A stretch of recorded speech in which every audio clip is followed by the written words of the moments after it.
Welcome to the Microdosing for Healing podcast. I'm your host, Casey Garrett, and together we'll be discovering and learning from inspiring voices of healers, medicine keepers, and visionaries.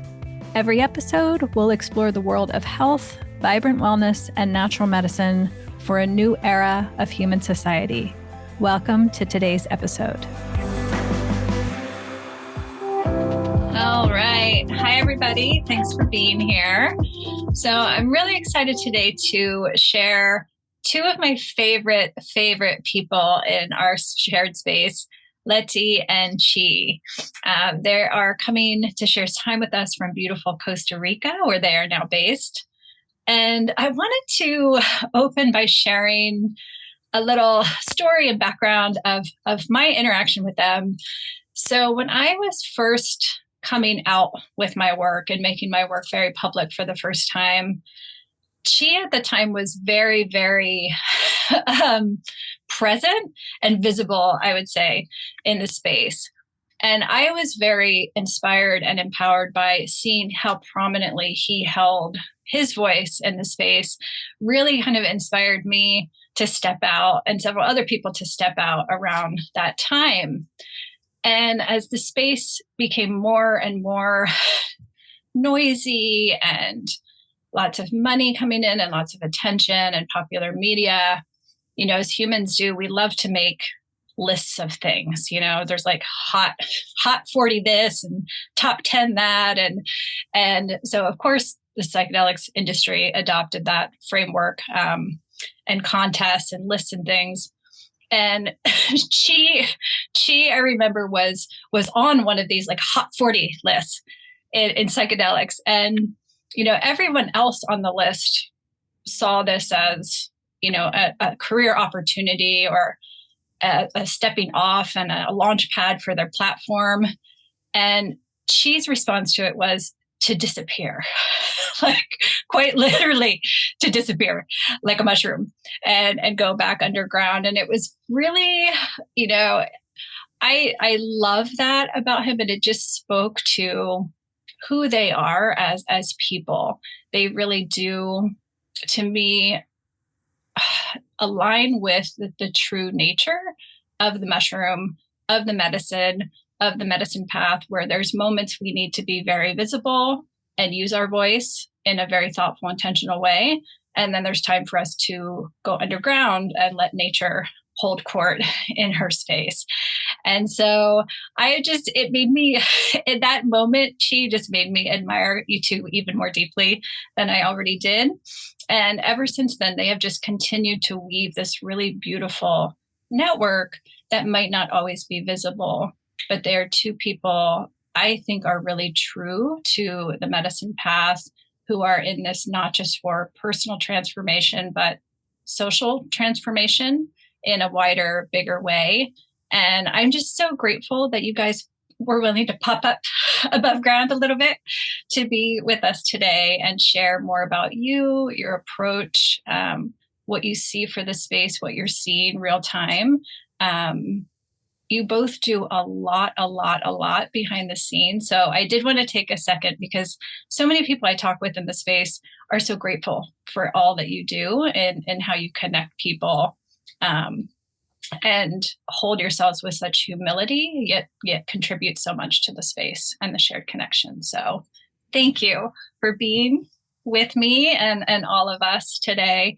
So I am so curious. I have never heard how you two connected originally. You two are so unique. You're the only couple, guide duo that we're interviewing. So that is unique into itself. But I'm very curious to know where each of you kind of grew up and at what point in your life you connected to the medicine and to each other. Yeah. Wow. This is the first question. Well, thank you. Yeah. Thank you so much for that, Casey. And it was a top 100 list. I think it was the 100 most influential people in the psychedelic space. And I was in there somehow. So I was born and raised in New York. Grew up on Long Island for almost 13 years. Then I moved to Arizona when I was almost 13, went to high school, college there. I'm 34 now. I've been pretty nomadic for like the last 12, 13 years. Yeah, psychedelics came into my life, I think, when I was, I think 6 years ago, maybe. I had heard about it. I had heard about ayahuasca mushrooms, you know, a lot more in the couple of years preceding that. But I had always rejected psychedelics as something that I wouldn't do. It was something for like drug users, pretty much. And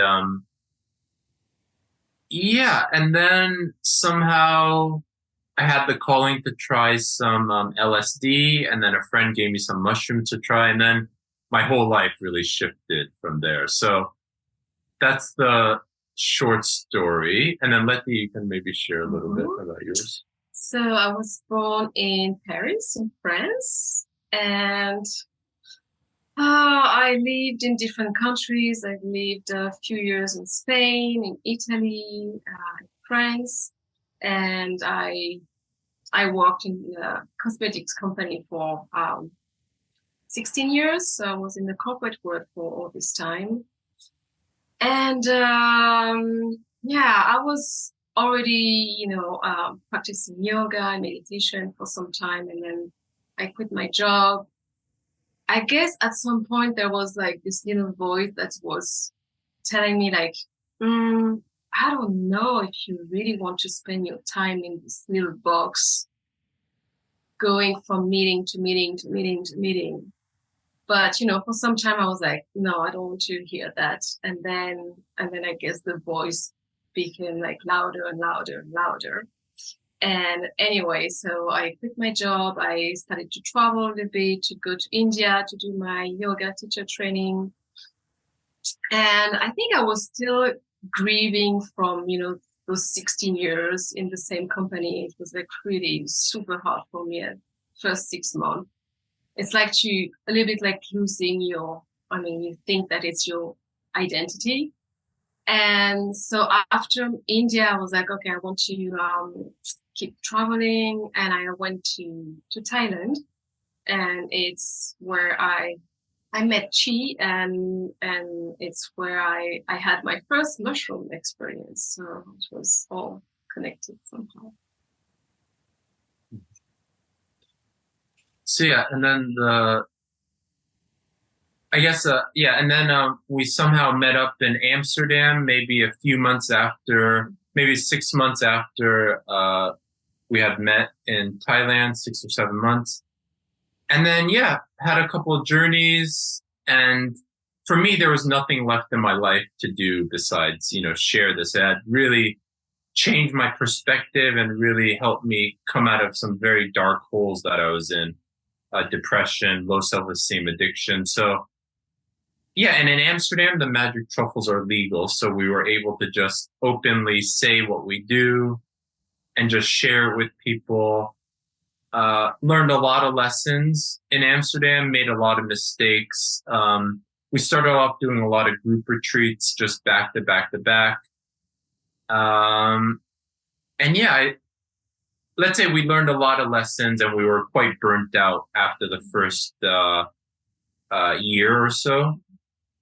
And yeah, and a few months after that, we landed in Costa Rica, and we've been here for about 3 years almost. And yeah, the work has shifted a lot. We work a lot with people remotely now. I'm constantly juggling like dozens of cases and people, situations constantly. And so, yeah, and occasionally we'll do like a private retreat here or there. Beautiful. Yeah, I'm so happy just to share your background with people so they can see where you are. I'd love to ask you about, because you have lived and worked in different places, the power of place in a setting. Very frequently people, when they're ready to do a journey, they, approach it like they do other things, like who's close by, who's close by. And it's really not about who's nearby. It's really about the power of the place and your connection to the guide and the person. And so we have really encouraged people to wait and feel out a place, where in the world you want to do this, who you want to do it with. And sometimes the place can be part of the experience as much as the person can be. So I'd love for you to share a little bit about why Costa Rica, and how that has been part of the last 3 years of holding space for people.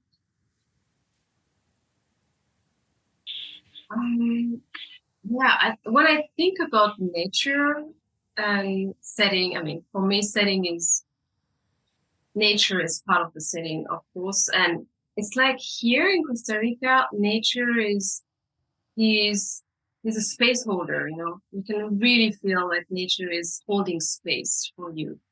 And it's both like a great way to release, you know, you can really feel that, okay, I can give everything that is coming through me to nature because you have it like all around you and you can feel the power of it and that nature is going to be able to handle it. And also you really feel nourished, you know. It's just like this cycle of like, oh, okay, I receive. I mean, nature gives so much in trees and they are such beautiful teachers. So it's like, oh, I feel nourished and I can release as well. So you have the whole kind of cycle of life. And and it's also this feeling of being part of something so much bigger than you. And it's so humbling. It's just like, oh, I'm so small and those guys have been there for such a long time and they know so much. So you can be in this contemplative state and just be outside and like, oh wow, once you look at this dance between animals, insects, birds, and trees and plants. So yeah, it's just the whole package, let's say. Yeah, I would say logistically, when the pandemic hit in March 2020, or was it 2020? Yeah, it was 2020. Yeah, I knew that, you know, I wanted to be somewhere close to nature and in nature at a retreat center, hopefully. And then we were reaching out to people, we were considering our options. And yeah, we reached out to a retreat center here who we had a contact with, and they welcomed us with open arms.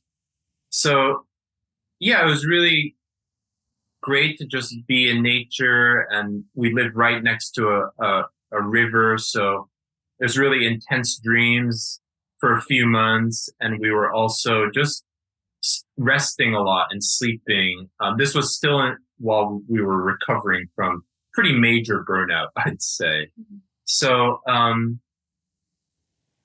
yeah, you know, I feel like sometimes places call to us, and Costa Rica had always been on my radar, but I had never made it down. Leti had been to Costa Rica once before, and yeah, somehow, you know, life and karma allowed us to be here during this time. Love it. My next question is a rather expansive one.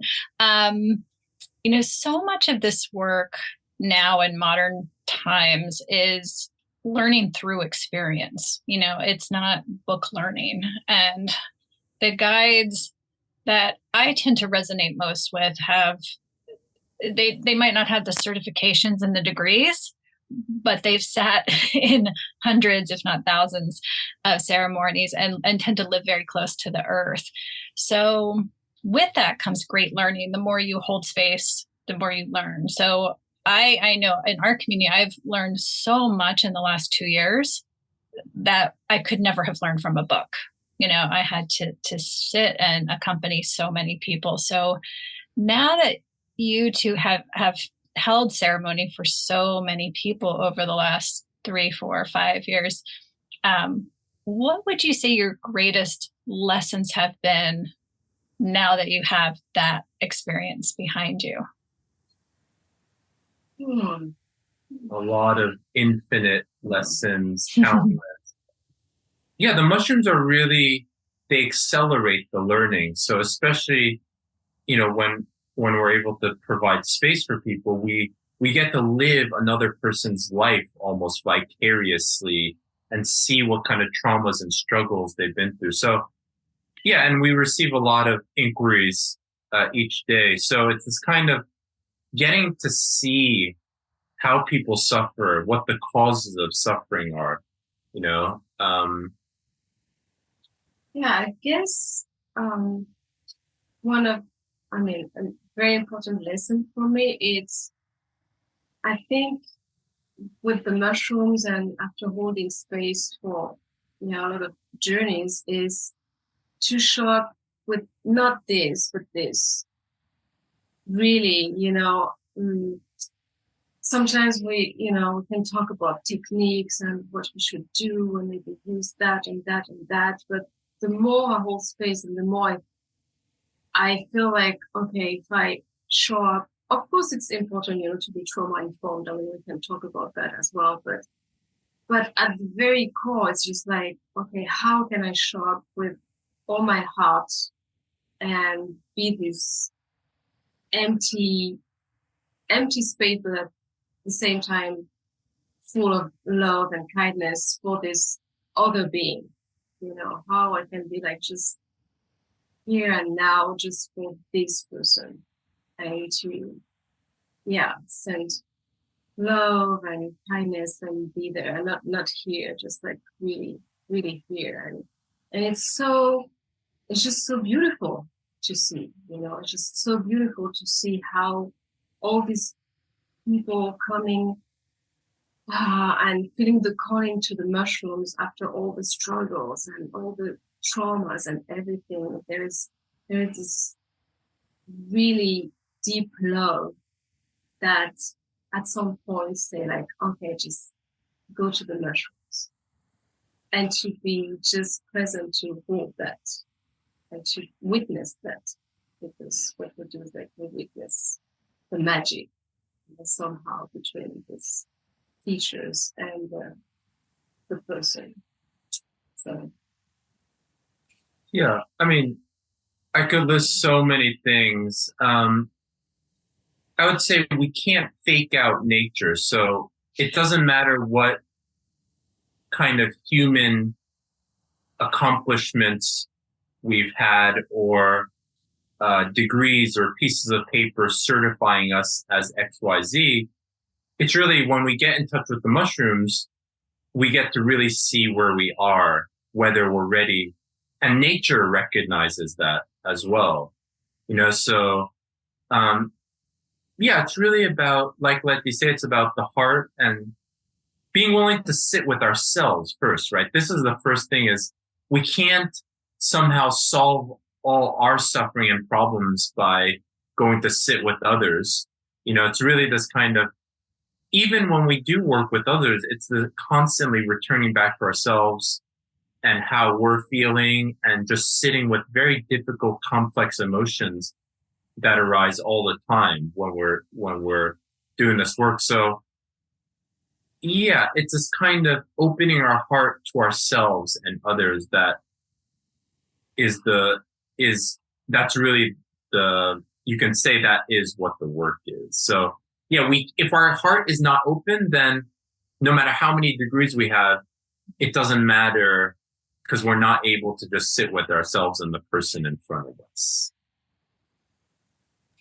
Beautiful. Yeah. Similarly, you guys and I share an approach in that I think we both are invested in long containers and long spaces with people. And so it's not a weekend thing.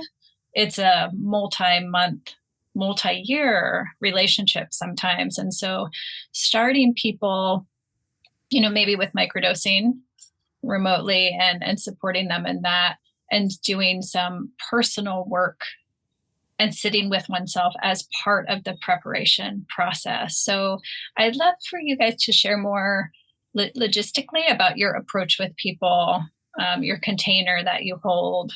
Is it adapted to each person, or do you have a kind of a container that you invite people into? It's super flexible. It's whatever the person wants the container to be. So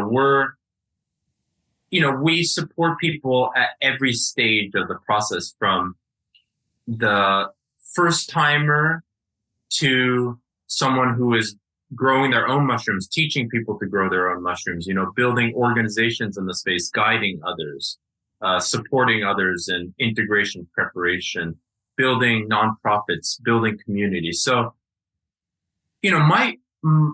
my philosophy is just show up fully as I can, even though sometimes I really just want to be in a corner and just, be in the fetal position, but show up the best I can to whoever shows up in front of me in my life, in my inbox, on my Signal inbox, and just have the attitude of how can I support? And sometimes that's mostly just listening. Some people just want medicine shipped out to them. Some people want to ask questions. Some people want to share about their own experiences. Some people want to hear about our experiences. And we don't really push anything. We don't really create too many structures like setting up dates or calls or anything like that. But we do our best to always be available if someone reaches out and they want something. And yeah, sometimes we hear back from people months after initial contact, or sometimes a couple of years after initial contact, especially if we do retreats with someone. Oftentimes it can be a very close bond that's formed. In general, though, we keep it very open-ended, and there's no pressure on the journeyer to show up if they don't want to show up. There's no pressure to work with us even after having worked with us. Like, we can just be a stepping stone on the journey, so we don't try to hold on to clients. I think that's the biggest thing that's emerged over, especially the last couple of years, is just let people be the way they are, let people go the way they go, and be here to support if they reach out.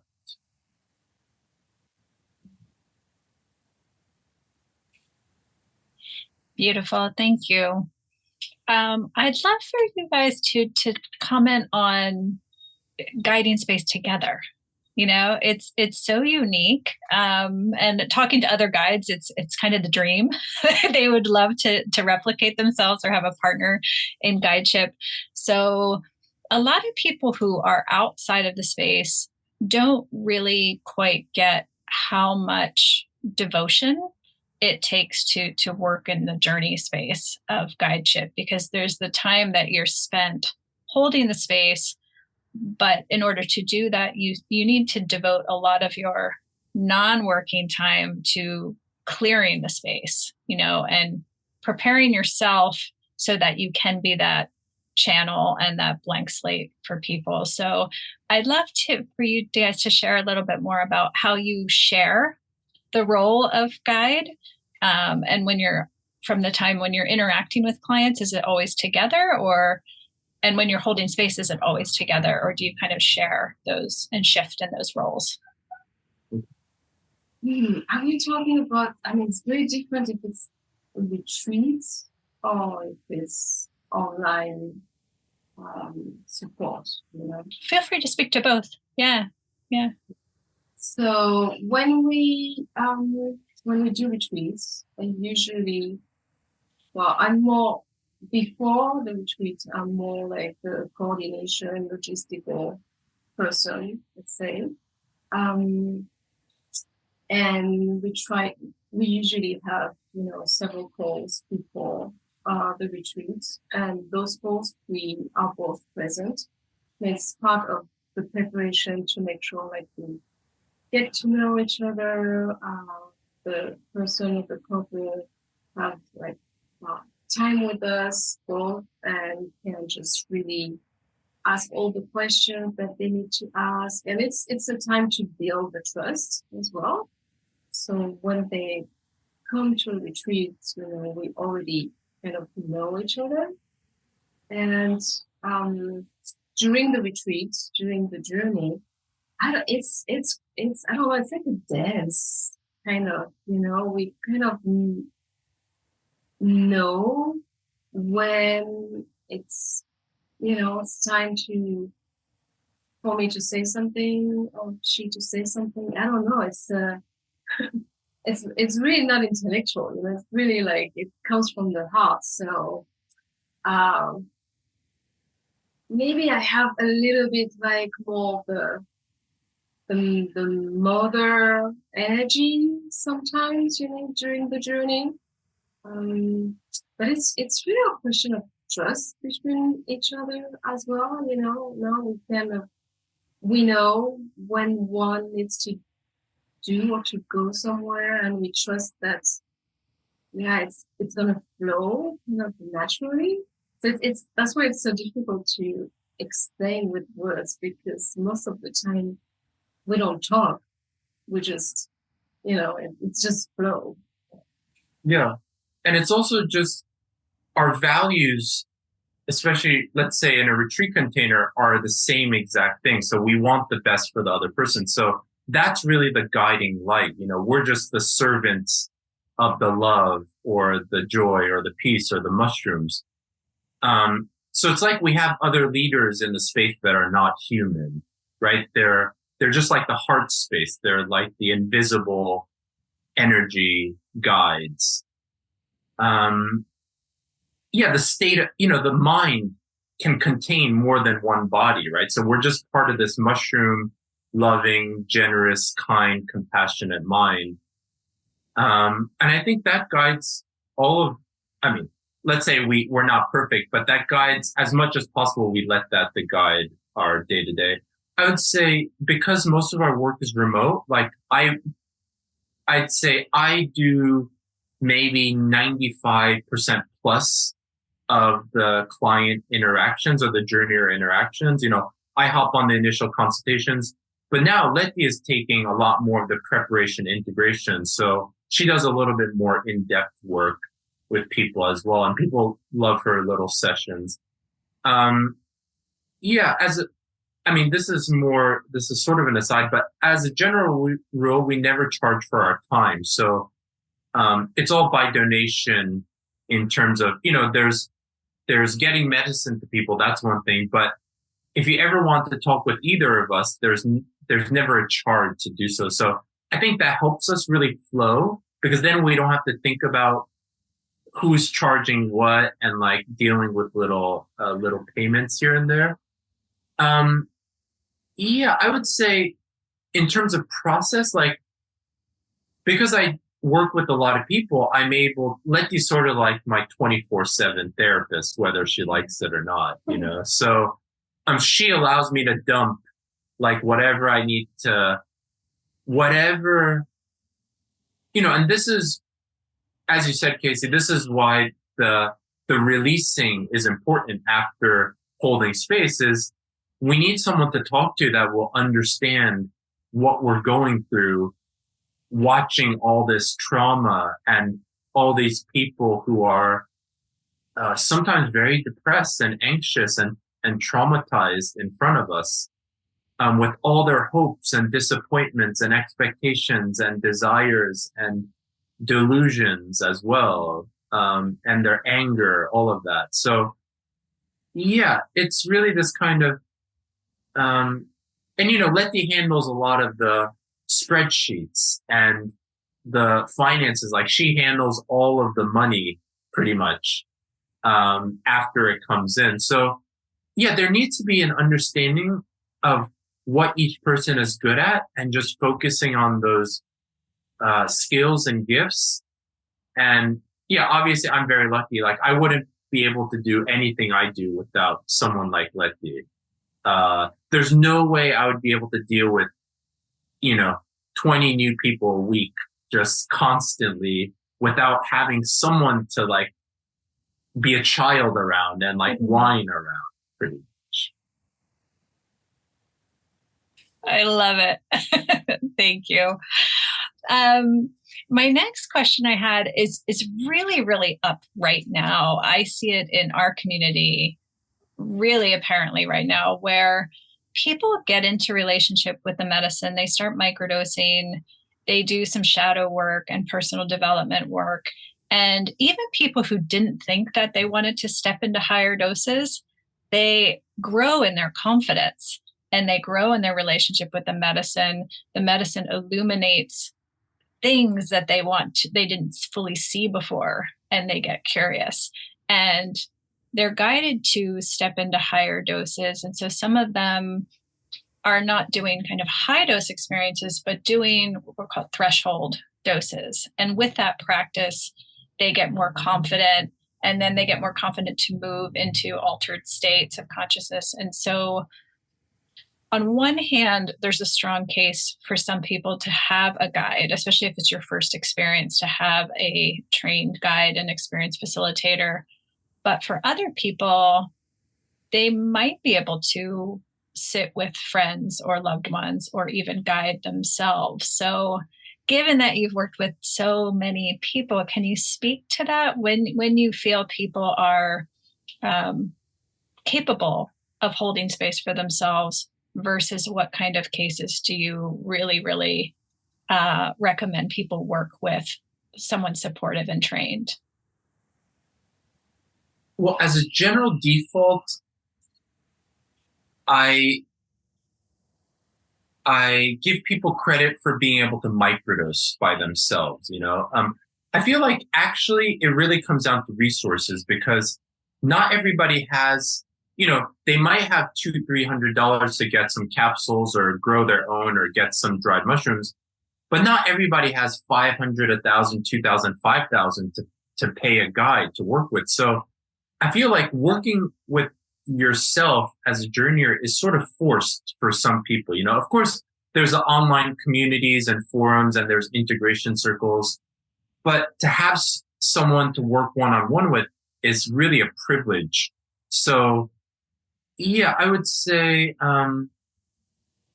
that's why I guess everyone has a different style. Every guide has a different style. So in general, encouraging people to start low, go slow is a great way for a guide to also see who needs some extra support, And some people who have the resources, who are lucky enough to be able to go interview a bunch of guides or integration specialists, and they have the resources to compensate them, then they have a lot of options from the get-go, But some people, I'd say, quite a few people are on the boat of very heavily traumatized, like deep issues that seem unresolvable, even with just plant medicine, and also have, a small amount of resources. Like, they don't really have a choice but to just start experimenting and going on microdoses and mini doses.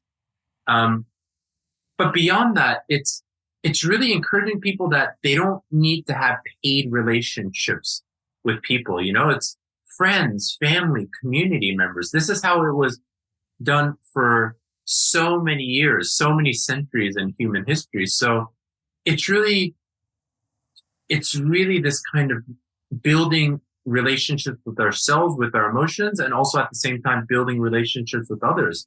And they might be strangers, and we might need to be vulnerable in front of them and tell them our feelings, So I find also some people are not really ready to be vulnerable with the guide they just met. So I'd say every person is different, and there's, certain patterns of trajectories.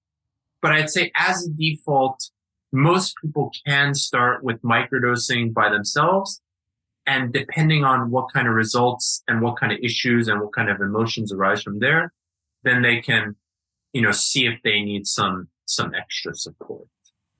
And that's just my perspective. I know other guides have completely different perspectives.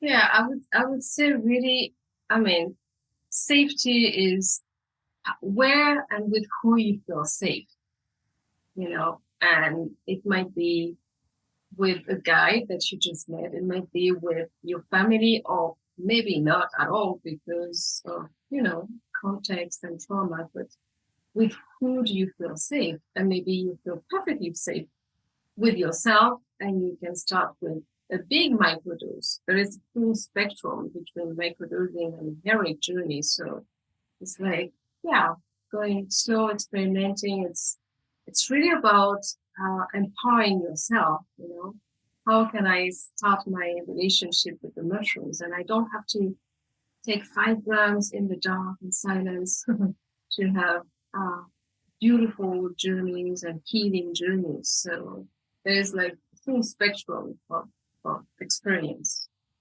Yeah. I mean, everybody's life situation is different. I've seen people go from never having tried mushrooms to having huge doses like weekly for months, and their lives are completely changed.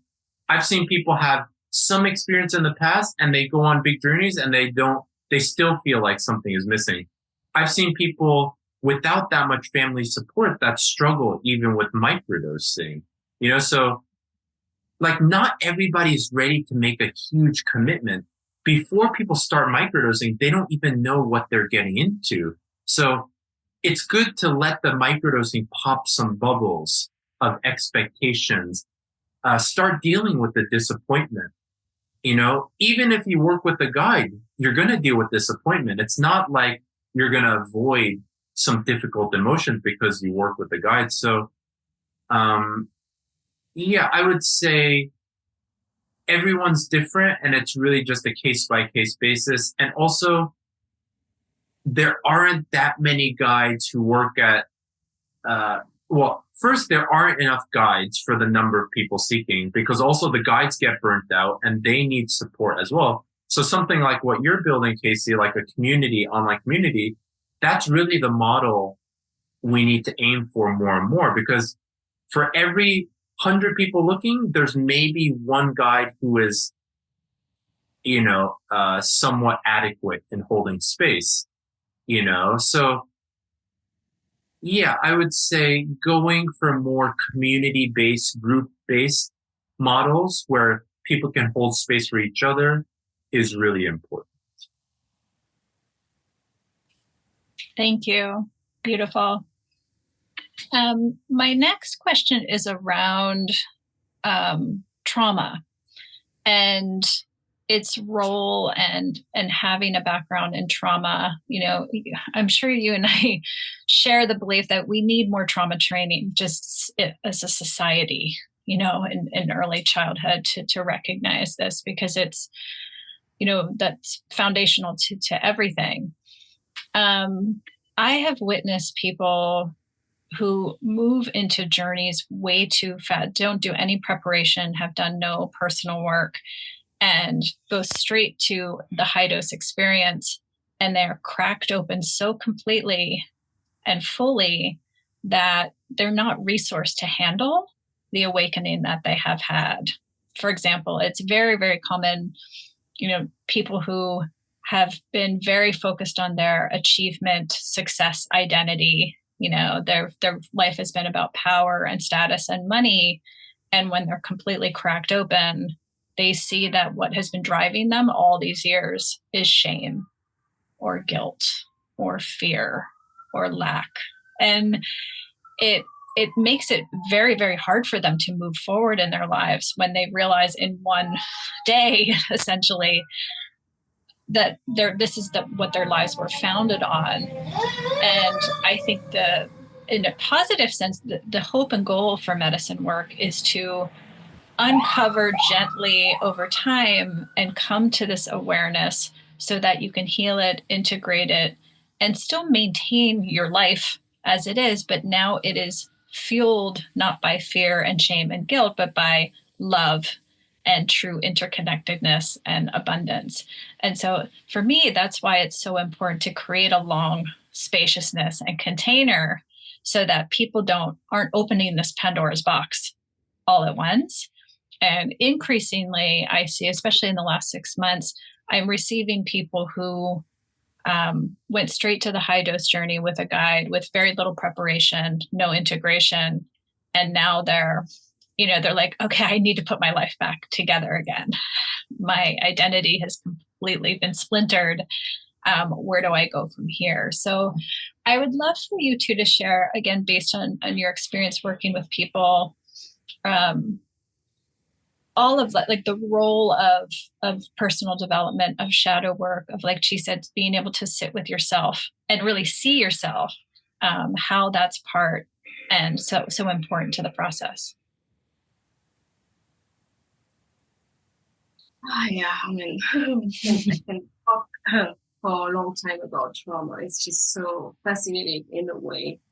And yeah, if you go through struggles and traumas, and all of a sudden I'm just talking to your example of someone who is going to a high dose journey.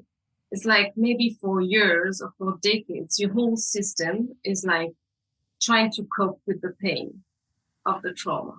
It's like, okay, we're gonna keep it together, not feel, not think about it, not nothing. We're just trying to keep like this, like compact. And so, and then with no preparation, you take, I don't know, 5 gram mushrooms or whatever height is.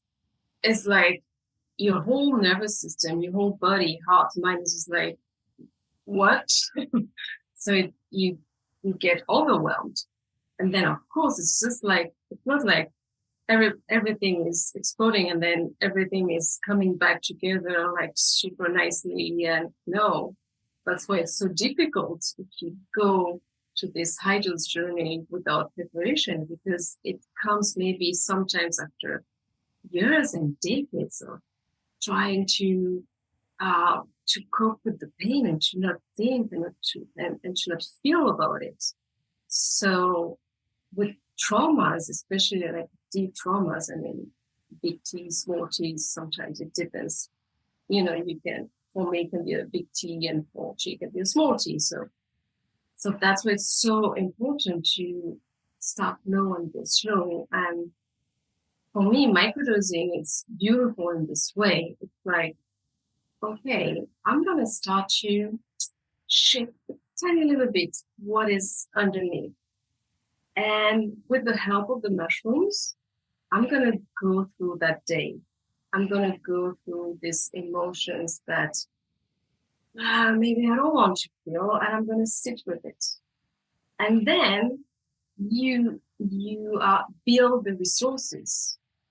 And it's really important when you talk about traumas. It's how to go to the trauma vortex. You want first to build the counter vortex, so the resource vortex. And for me, microdosing, it's really super helpful with that. Like, how can I sit with my emotions for one day with the help of the mushrooms, and then maybe another day, and maybe this day, oh wow, I'm gonna have to go through this challenge, but actually, I can do that. I can do that with the mushrooms, with what I've learned for the previous day. And then little by little, just slowly, you can build these resources. And then the nervous system is kind of ready to open up a little bit for a mini dose or big dose. And then it's easier to embody these changes and to integrate. When we talk about integration, I mean, the more time you can spend with preparation, it's going to be a little bit easier to just take all these insights and these lessons and to embody them and to go with your life. So it's the whole process.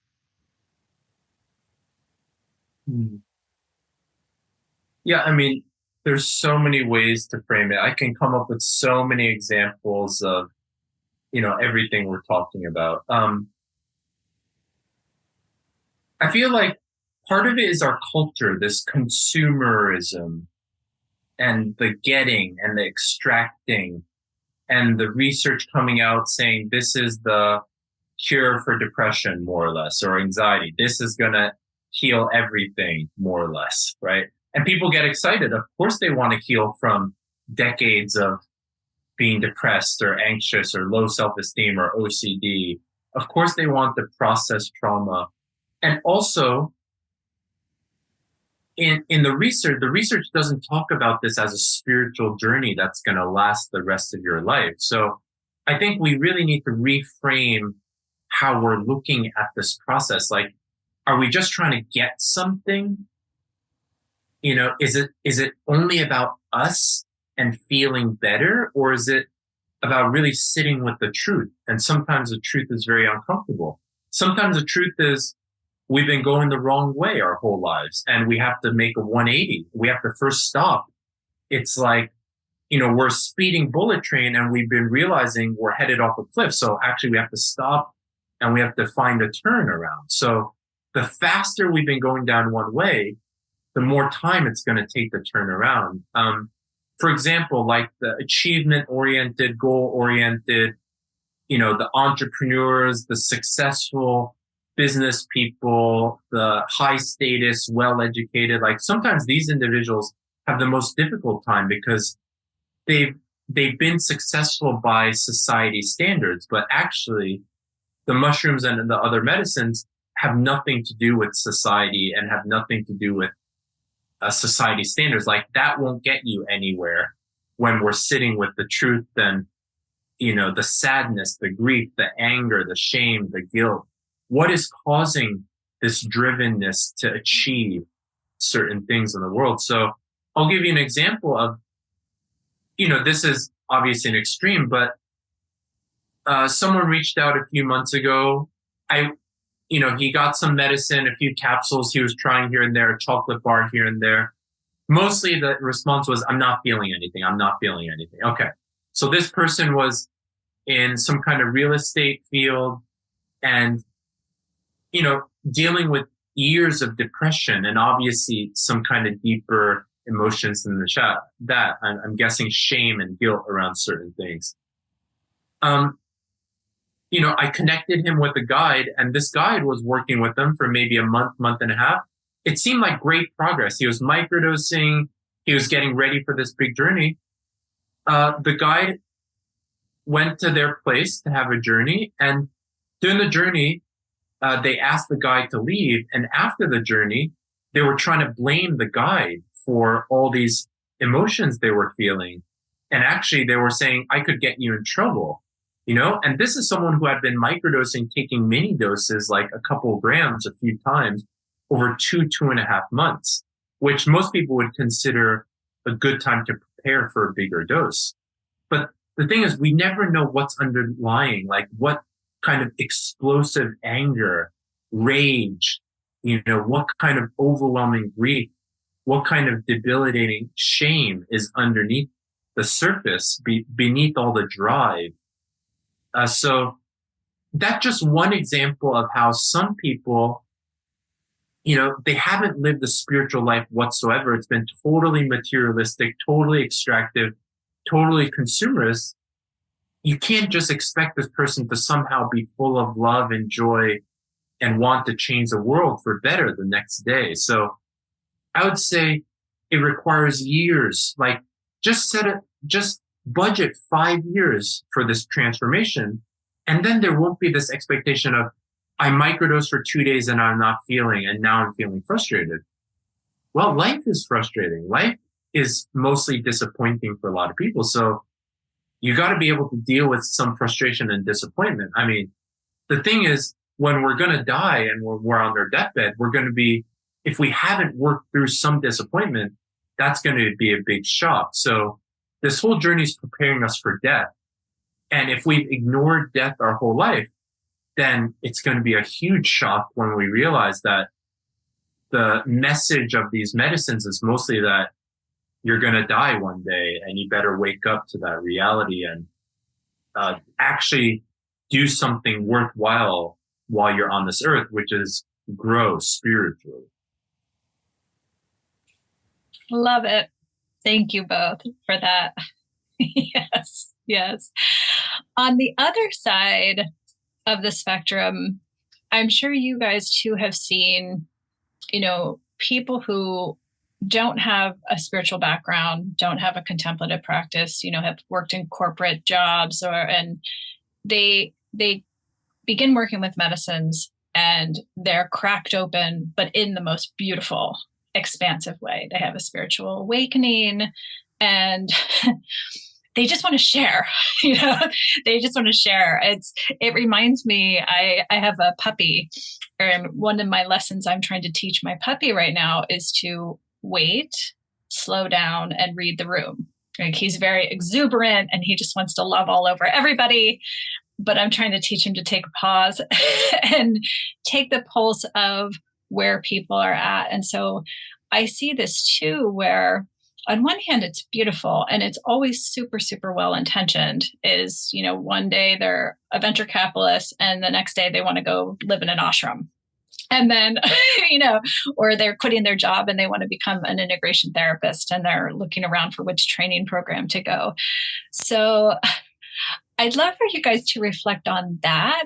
And from what you've seen, just your perspective on, you know, encouraging people to step into their spiritual life and a healing life and supporting others. But how can we do so in alignment with nature and not just perpetuate, you know, the tech startup culture or the finance machine culture and just take that model and put it all over nature, which we know doesn't work. We've been trying to do that for the last 40 years. So Chi, I know I know Chi has thoughts. Yeah. I've seen a lot of people come and go over the last few years in the space, and I feel like also a lot of it's structural, right? Our society drives people to need to succeed, to make money, to become someone, to show their face on Instagram or Twitter or LinkedIn and come up with the big solution so that people pay them money for something. So there's one, right? I would say also some people, you know, it's like, it's not about being the biggest mushroom.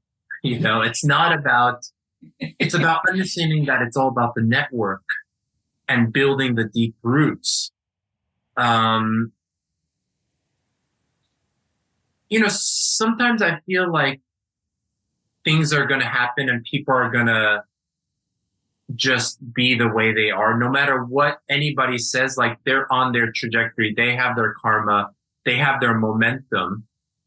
And our culture hasn't really encouraged a spiritual lens to any of this work as much. So, or like a community-based lens at first. So if people are coming from finance, you know, venture capital, like that's their only worldview. No matter what anyone says, you know, 5, 10, 15 mushroom journeys is only going to shift it a slight bit. So it's really also having compassion for these people and just holding space and know that they're going to need to learn some very, very difficult lessons as well. And like I said, there's no faking out nature. So we can pretend that we're a spiritual shaman, guru on the surface, but if we still have a certain background, that's going to carry into our work. And then we're going to hurt people.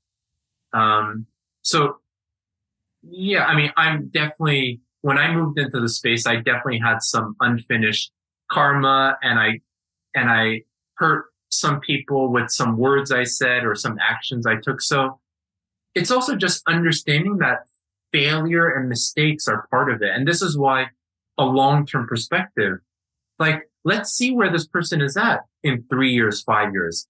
That will show who this person was when they first started. So let's give them a chance, and they are going to be who they are. The venture capitalist is going to be a venture capitalist, just with the word psychedelic added to it, you know, or with the psychedelic,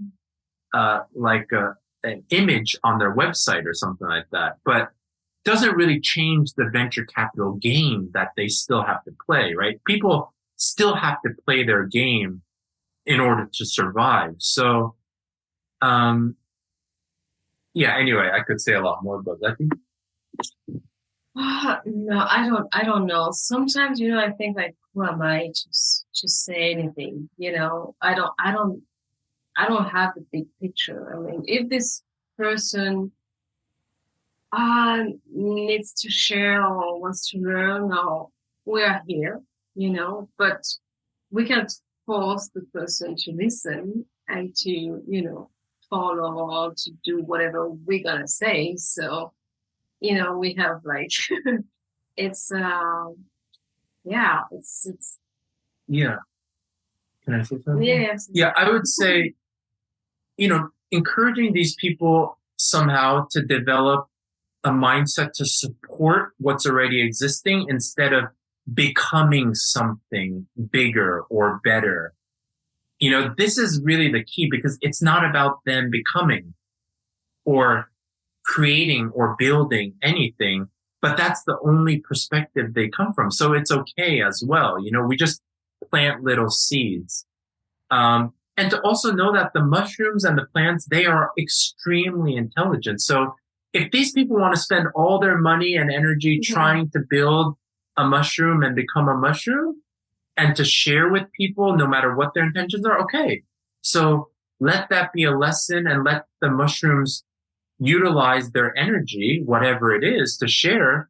And let's see where they are in 3 or 5 years, and maybe they spent all their energy and money and they realized that that's not what they wanted to do, but they left their money and energy on the table and they spread some spores maybe. So also seeing it from the mushrooms perspective is every person who wants to share, no matter what their background history, like I can't say they're not going to cause harm, but let them and let the whole space learn lessons from this person's background and how they're sharing and the mistakes they're going to make. Obviously, we want as few people hurt as possible, and this is why also people coming from certain backgrounds, like, let's say, especially like, executive backgrounds, or high power backgrounds, and they immediately want to hold space and be space holders. I would say that's where we need to be the most careful because that's where journeyers can be really hurt. If the guide or the facilitator is not necessarily prepared to handle the trauma or still has quite an extractive mindset and they want to get something from the people that they're sitting with. So yeah, this is where to be careful as a community. I'm not saying that there aren't people with those kind of backgrounds who can't be great facilitators down the road, but usually if they're immediately transitioning from corporate to holding space, they're going to have to work out a lot of like egoic delusional issues. Yeah, maybe that's when, why education is also so important. Then it's the choice of the journeyer to choose to have ceremony with this kind of personality, but for that you need to ask the questions that are important for you. So I guess education is also key, like how you empower people to choose with who they want to work with or not. Yeah, that's why, empowering and educating journeyers on choosing a good guide and not to be seduced by certain looks or a website or accomplishments and just really following their gut. That's key. Beautifully said, and perfect segue, Leti, to my next question. So I noticed after you two, after your Hot 100 allocated, when you sunk back underground a bit, you continue to really share so much in terms of resources and education in a very open source way for people, for clients, for practitioners. So I'd love for you to speak to that element of things, of education and promoting of resources and open access, and how you see, in your best vision, in an idealistic vision, if you will, how we can, those of us in the space, those of us benefiting from the work in the space, to help promote the access going forward. The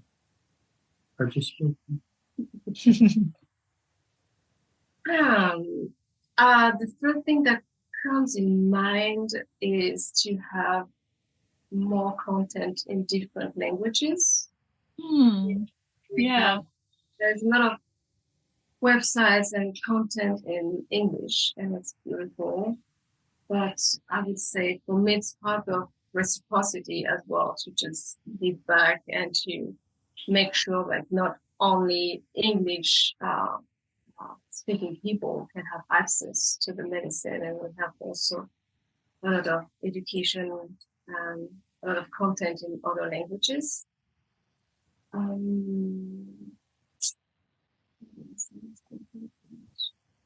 Yeah, I would say for facilitators, it's really the mindset of giving away the best, and having faith that if you educate and build community, like, I see a lot of people, obviously everyone has to make money, but like, try to not gatekeep information that can change people's lives. I understand if you're building a community, you obviously don't want to let anyone in, right? And there's certain things that you give the community. And also, I think people have to grow beyond the idea of like building mailing lists. Just like, it's sort of like the sun. The sun shines on everybody without trying to choose who pays or something like that. So I would say try not to make it about making people pay for certain content that's already all out there anyway. So just have faith that sharing it is the most important thing, and that, and this is really where developing a generous heart, this letting go, this surrendering, this dedication, this commitment to something bigger, right? The mushroom kingdom, nature, God, the universe, whatever people want to call it. All the spiritual texts say, just give it away pretty much, right? Like Jesus says, sell all your possessions, give the money to the poor and follow me.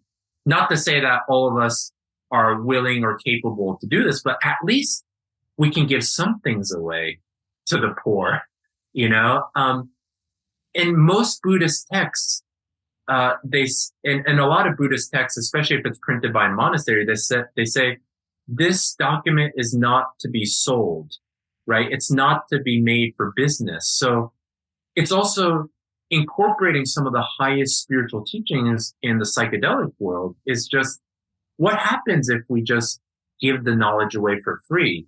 What happens if we just teach people to grow instead of making people think that they need a therapist that they need to pay thousands of dollars to, right? So I think this is really where facilitators just more work on oneself to realize that we're really not that important in the grand scheme of things, and that the beings that we can support, they're the ones that we really need to think about. And so when we stop thinking about ourselves, that's where we can be abundant and can share.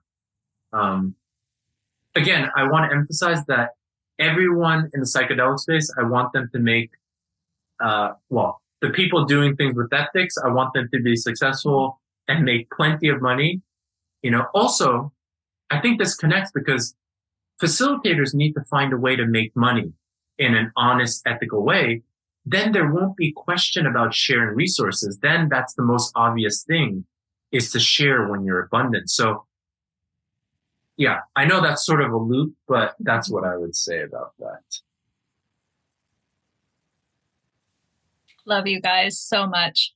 I was just having this conversation with a client last night about, when you are someone who has amassed great power or resources and strived in your life, and you can then replace fear, scarcity, lack with love and abundance, you can really shift your entire mindset around money. Changes. And it's no longer money to hoard and get. It is creative expression, and it's building and creating and sharing. And when people who do have the power and the means, that's ultimately, to me, why the medicine wants to connect with them, because they are in a position to, it's not necessarily to leave your life altogether and go to an ashram, because again, you're still not helping anyone else by doing that. It's really walking the medicine path in your own life and rippling out that path to others. During the pandemic, so many, especially out here in California, healing arts, massage therapists, yoga studios all went out of business. And lots of, my teachers and healers that I know lamented the fact that they had to go work in corporate. They had to leave their contemplative healing, meditation practice teaching to go to jobs that survived the pandemic. But on the other hand, when you look at it through a different lens, we need spiritual real estate agents. We need spiritual bankers. We need more conscious teachers. So I think, to me, that's the greater wisdom of nature, is not asking us to all, sit down and go to the ashram. It's to really incorporate these teachings into everyday life. Mm-hmm.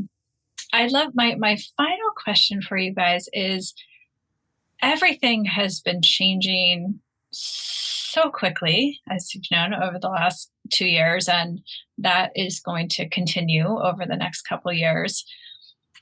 With the vantage point that you have seen over the past few years, what is your ideal hope forward?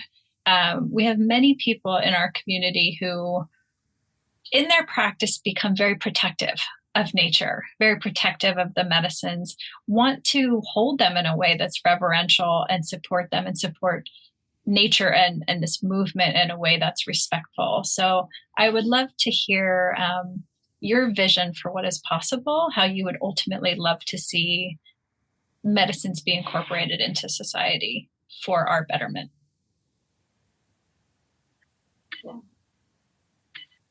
A little bit about this one. Yeah. Yeah, people should be able to pick them from the ground and eat them and grow them. That's really what it comes down to, like all the gatekeeping, the taxing, the licenses, that's all human hierarchical stuff, like, as we're seeing in Oregon, it's pretty much the marginalized people still remain marginalized, right? The people picking mushrooms off the ground, they're still at risk of being criminal. Like, why is, we really have to ask ourselves, like, what are we actually doing in this limited time on Earth that we have as humans and as a human species? Like, are we really trying to keep people who are picking mushrooms to be criminal if they don't go to a service center? Are we really trying to keep underground guides scared of the law because they're not willing to go deal with the government that was always against them in the first place? So, it's really thinking bigger, letting go of the idea of what do I get, or where's my place in the industry, and just like saying what's best for the planet and for human beings. So it's really expanding the vision and realizing that we don't have time to wait. First, we don't have time in general. So that's something to really come to terms with. And we don't have time to wait for legality. Like, are you really going to wait a year or two to start your thing because then maybe you'll have less chance of getting in trouble? I mean, there has to be some pioneers out there that are willing to do illegal things because it's the right thing to do. Just like there were German people who were willing to hide Jewish people when the Nazis were in power. Just like there were people willing to, help slaves escape the South with the Underground Railroad. Like, these people were at risk of being executed. We're not anywhere close to being executed in the US for having some mushrooms or sharing some mushrooms. So people need to let go of their fear a little bit and just like learn how to take more risks. Because the more risks we take individually, collectively, the better the final result is going to be. And not taking a risk is actually the greatest risk, and it's actually a detriment to the collective. So some people might actually have consequences from taking risks. They might actually get in trouble with the law. But that's just part of what we're doing. This is like the mushrooms want to grow, and the people who help them grow, whether it's legal or not, are going to reap the benefits in the end. So, yeah. Yeah, I was just thinking about like ideal vision of what it it could be, you know, and I was just thinking if at some point we could people BIPOC, Black people, Latinos could gather in a circle, like more with this village uh, belonging one feeling, you know. If if one day we could sit like this all together in a circle and take mushrooms or plant medicine or ayahuasca with no fear and being safe and connected with nature. This would be, but this would mean that we did a good job. We're far from that. But Yeah. when the marginalized population can commune with sacred medicine without fearing to get in trouble, and yeah, this would be the ideal vision. Yeah, I would say fight for Black people, fight for Latino people, fight for Native people. Like, forget about yourself in the fight. Because, I mean, that's obviously an overgeneralization, but most Caucasians don't have much to worry about, whatever they're doing in the medicine space, right? But it's really the people with darker skin. Like, let's just be real and realize that the war on drugs is a war mostly on, you know, our Black brothers and sisters, if we're going to put it in a very simplistic term. So until they feel safe picking and growing their own mushrooms, we haven't succeeded, because then we're just being privileged and selfish. You know, if the whole community is white, it's a complete failure, right? Because that's how it always was. So, I mean, that's who was always in positions of power and already had privilege. So we haven't really made that much progress, you know? So when the Black brothers and sisters and the Latino brothers and sisters and the natives, you know, the people who have been using peyote for way longer than white people have been on the continent, you know, North American continent, when they can smile and say, yes, I feel safe, then the mission is accomplished. Until then, you know, we can consider ourselves not having gone anywhere.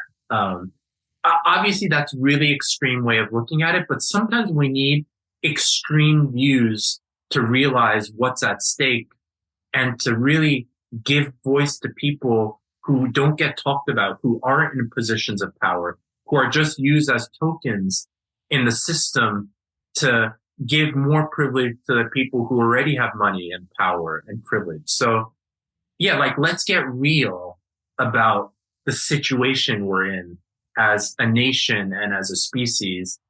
And let's really fight for the highest good and not like compromise for just a little bit more privilege for ourselves. Love it. Thank you both so much. My final question is, how can people find you? You know, your website, are you on social at this point, either one of you? If people want to keep in touch and follow your voice and work. Yeah, I would say we have two main websites. One is called tripsitters.org, and the other one is called Mushroom Tao, mushroomtao.com. So yeah, if you want to reach out, we're always happy. Like, I'm always happy to connect with anybody at almost any time. As long as I'm awake and I'm free, I'm happy to hop on a call or text with anybody. So yeah, I guess a more direct line would be hello@mushroomtao.com would be good. Beautiful. And you're working with people all over the world. right now, right? I'd say mostly. US. I'd say most of the inquiries we get, probably like 98% maybe, are from the US. So yeah, there's enough. I'd say our focus is really actually Americans right now. Beautiful. Thank you again, both of you, so much for your time today with us and just your voice and sharing in the space. You have such true, generous hearts. I just really appreciate both of you so much. Beautiful. Thank you, everyone. Thank you for listening to today's episode of the Microdosing for Healing podcast. Are you ready to take the next step? Please visit us at microdosingforhealing.com to access our free Microdosing 101 workshop. In it, you'll learn more about our diverse community, our supportive group programs, and discover if earth medicine practice might be right for you. See you in the next episode.